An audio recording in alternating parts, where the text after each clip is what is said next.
Madam Rachel, najua umetumia uzazi wa mpango lakini au kupata elimu hii na upo kwenye uhitaji wa kutafuta mtoto.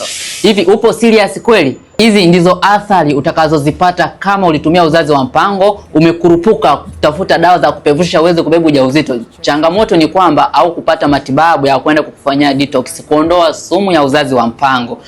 Kama unahitaji kubeba ujauzito, sio kwamba uwezo ukabeba ujauzito, uwezo wa kubeba ujauzito hupo, lakini changamoto ni kwamba kuna uwezo mkubwa wa mimba kutunga nje ya mfuko wa kizazi.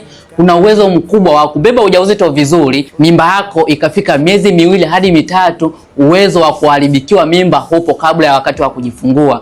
Kama unapitia hali hii, ni vema ukaanza na matibabu ya kufanya detox kwenye mfumo wako wote wa uzazi, dawa ambayo itakayoweza kukusaidia kupevusha mayai, uwe na uwezo wa kubeba ujauzito bila kupitia changamoto yoyote ile, na mwisho wa siku ukajifungua mtoto wako kwa usalama zaidi. Usisahau kucomment, kufollow, kulike iwafikie wanawake wengi zaidi.